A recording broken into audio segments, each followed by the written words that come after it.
Hello, and welcome to today's video. Today, we're going to talk about the Zone class, and over the first day of the beta, I spent 11 hours on stream, and afterwards, 4 more hours off stream, and just labbing, looking into the Zone changes, seeing different builds, checking viability, and all sorts of things like that. And I know Amazon is going to be a very popular class. It's always been popular, but they added so many new things for Amazon, so many different things that are very interesting to players who normally I think wouldn't be interested in playing her. So I do think there's a lot to see here for Amazon. Now, first of all, I'd like to just go over the changes for the people who want to just gonna get quickly caught up on the Amazon changes, just to point you in the direction of what is the relevant things that you need to know. So generally speaking, the things that you really should pay attention to is multi-shot got a slight damage nerf.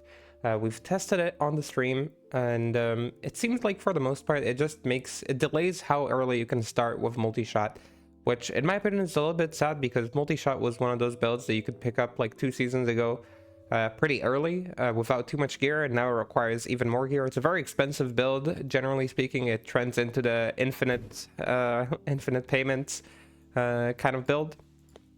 So definitely a slight nerf there to the beginning. It is important to say that because of the change to Pierce that was done, it's a general change. So all projectiles were changed that way. I'll just scroll a little bit upwards here. Over here, so as you can see, increase the maximum amount of times a missile using the % chance to pierce mod could pierce from 4 to 10. Basically what it means is that projectiles will now pierce through more mobs. So things like multi-shot, like all the volley kind of bosons, like fire arrow, cold arrow, magic arrow. So what happens is they will end up piercing and also go like through more mobs. So in a super high density, and like when you have like insane damage and you clear everything in one hit, they will be extremely effective, like even more so. So before, like all these builds, like they were strong, but they weren't as strong as other classes, and that will make their clear a little bit smoother, a little bit cleaner, which I think generally is a good change. I'm happy with this change. I think it's a good thing. And I'm just ambivalent a little bit about the multi-shot nerf. I mean, it is a super popular build, so I feel like it will always get played a ton. It was one of the most popular, if not the most popular build last season, so again, it's okay. It's just a little confusing to me, I guess. Secondly, explosive shot got reworked, and we did actually test it. I was very excited to test explosive shot, and I brought it to to check like what are the right setups for it. What is the go-to way that you want to play it. And I will be releasing guides for all these classes that I've tested. I've kept. I'm gonna have to save some time to record all of them, but I kept like pre-made builds for 8 builds that I'm gonna release guides for all of them. The total builds that we tested were the crackle shot bow, cold arrow, explosive arrow, magic arrow, jab. I'm trying to remember lightning fury, lightning strike. I'm forgetting something, and summons on. So these are all the builds I'm going to release guides for. Multi-shot, I don't think needs a guide for me. Multi-shot is a pretty simple skill, and it's been done a million times. So I'm not going to record a build for it. We also tested strafe, which was also nerfed. It's in the patch notes. Let me bring them up again. So strafe was nerfed. I actually don't really get the strafe nerf. I don't know why it needs to do less damage. I'm sure there's something I'm missing because I never really played with strafe too much. I only use it as a skill to proc other skills, or as like a secondary skill during summons on. So I don't know why exactly it was nerfed. Maybe they thought it does too much damage. The main thing is that by itself it doesn't feel too good. So I wasn't too impressed with like early farming with strafe, which was before like a strategy that I used to recommend. So I'm no longer recommending early farming with strafe. I recommend you stick to either summons on, or if you want to go jab or lightning strike, they're also okay early on. And lightning fury got piercing increased from 4 to 6. Generally speaking, we tested it. Lightning fury didn't feel like an insane, you know, mapper in solo play. It's just a very good group play kind of mapper. It's also very good in like tier 1. So if you're solo farming early and you're farming on lightning builds, it's definitely good. It's just a very expensive build, so it's hard to push it in the beta. And reminder, as always, in the beta there are no slams. So all the gear that I'm showcasing, all the things that I'm doing are kind of like working around the fact that we do not have slams. So items are not slams. You can spawn them with sockets. So I can get stuff with sockets, but all items are otherwise clean. So getting things like mana after each kill, life after each kill, can be a bit tricky. Capping all your resistances can be a bit tricky. And getting like the amount of skill points that you want might be also a little bit problematic. So that's just important to know about the limitations of the beta in general.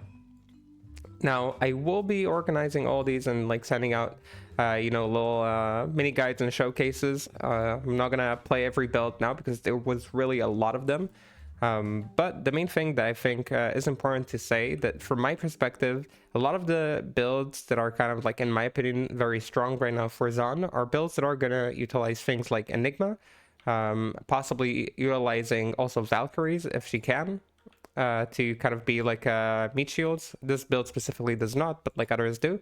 Utilizing Valkyries to be kind of meat shields, and to teleport around and like shoot or do whatever she is doing. So let me give like an example. I'm gonna showcase maybe a little bit of the new crackle shot bow, and I tried it on a bunch of different builds, and that was the conclusion I got to. So as you can see, like tier 3 maps, this is the crackle shot example. So again, crackle shot, the new arrows that give pierce to lightning, you know, Enigma to teleport. So the way that I did it is I would just teleport around. As you can see, saves you a lot of time and doing something like this. So I'm gonna make full showcases and demos later that I'm gonna record. I just don't want to clutter all the videos and make like a 15-minute video showing like 8 different builds, so people can choose whatever build they want to look at. So that's generally like an approach that I personally really enjoyed for Amazon. I know that's not the traditional way that Amazons play. Normally they play with like a Vigor aura and they run around and they have like a Faith Merc or something like that. I know that's like the normal way to play Zon, but that's just not what I ended up doing. We have also tested some builds that we ended up saying are not very good. So we tested a Venom Zon using the new Quill. You know, the new Quill gives you Poison Pierce, as you can see. I mean, poison resistance reduction, a lot of flat poison damage, and we tried it in a few different ways. We tried it with large charms that give poison mastery. We tried with flat elemental damage. So as you can see, I spawned a ton of poison charms that would actually be pretty hard to get in the actual game. And we tried all sorts of different poison gear like Venom Ward, Bramble, Andariels, Venom Grip, Carrion Wind. So we tried a lot of different things just to try and make like this poison build work. Sadly, like the main problem with it is that the damage was a little too low, and we couldn't really find the support for it. But I heard that there are other builds that are utilizing these arrows for poison build damage, which I'm very happy to hear, and we're probably going to get to it in the future on a different class. So that said, these are the general things that we've tested. I think that right now I'm like organizing like information, of course, as always, into my little chart. And right now I would say that if you're an Amazon, you would probably start as a Decoy Zon when you're early farming. When you're just fresh out of the campaign, Decoy Zon is incredibly good there. Lightning Strike is also an option. So if you're playing like if you're planning to play something with bows or something with something that shoots or something that uses passive and magic, you would go with Decoy Zon. If you want to swap over to javelins, whether it's going to be Lightning Fury, Lightning Strike, Jab, or Plague Javelin, then you'll probably start farming with Lightning Strike early on, because you'll be able to buy skillers that way and kind of like work towards your goal. So these would be the two like early farming options that I think are very viable. Of course, with Decoy Zon being able to do Ubers very easily and also able to do Declone, I would say that's like a more versatile build. But Lightning Strike can farm places like Arcane Sanctuary, and it's very nice. For early bossing, Decoy Zone and Plague Zone were the two options that I thought were the best suited, with Decoy Zone being very good at Ubers but not very good at Declone, and Plague Zone being very good at Declone but not very good at Ubers. For cheap mappers, the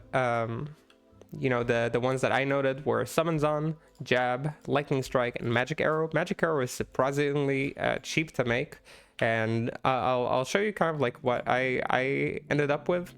I think it's number 4 over here. Where's my 4? There we go. So generally speaking, I made a Melody Reward, which is dirt cheap. These arrows, which I don't know how expensive they'll be, given that I don't see a lot of people using them outside of maybe one assassin build so far. I made it using an Enigma. You don't have to use an Enigma, but that's the only expensive thing on this build. I know this looks expensive because it's mirrored, but it's just a free 20 shoppable gloves that you can get at Anya's. I used the Marowaks. Again, I used the Wisp, but you don't need the skill rings. You can start with just like normal rings. A Rex can be like a 14 FCR Rex, doesn't need to be slams. And I used the Mars, but you don't need the Mars. Again, it's just to fix res in the beta. It would actually be better if you used like a +3 to bow and crossbow amulet. I believe there's a bug, by the way, crashing revives. So please do not use revives if you are in the beta testing until announced otherwise. Yeah, well, we're going to take that into account. So yeah, pretty simple build. It uses large charms. Large charms are usually cheaper than skillers early on. So I believe that's a fairly cheap build that a lot of people can do. It's extremely effective in farming early and farming late game. It has a lot of places to scale. In terms of Rune Ward on the Merc, he's using Purity, so you can really make a cheap setup for this, which is extremely strong. So and of course we'll make a guide for it too. So that's kind of like the things for cheap mappers. For endgame mappers, I really like things like Magic Arrow, Crackle Shot was really fun to explore. Explosive Arrow was really fun. Summon Zone was surprisingly good. And yeah, of course, like you have all the classic like things like Multi-Shot, Lightning Strike, Lightning Fury, Cold Arrow, Fire Arrow. So you have a lot of options as a Zone to play a lot of different builds, and she's very versatile. A lot of strong builds, a lot of strong options. And yeah, I hope everybody will have a lot of fun with Amazon in Season 12. With that said, what's planned for day number 2 in the beta? Originally, I planned to play Necro, but as you can see, the revives are currently bugged, so I will probably choose a different class that I will be doing, and we'll be doing one class a day like this and going in depth to all the options that we can, or at least the options that interest us, both in terms of early bossing, in terms of early farming and late game farming, and everything else that you want or need to know. If you have requests for builds that you want to see in the future, or builds that you haven't seen here that you want me to still test, make sure to post them in the comments. Make sure to let me know if you have questions. Make sure you hop on the Twitch stream. It's a little bit harder to answer all the questions on the YouTube comments during these days because they are very intense. So it would really help if you hop over the Twitch stream. If you ask questions, I do my best to answer. And I think generally that's it for this video. I hope it was useful or entertaining for you guys, and I'll keep going through this beta and going as hard as we can. And I'll remind you again, I will try to record and dish out all these like guides of things that we tested during the beta. It might take me a little bit of time, so you'll have to be patient with me. If there are guides people want to see more early than other guides, then you can also let me know, of course. Okay, I think with that said, we can end the video. I'll be going live again at 4:30 GMT +2. This time I actually remember the correct time zone. Last time I think I said the wrong one.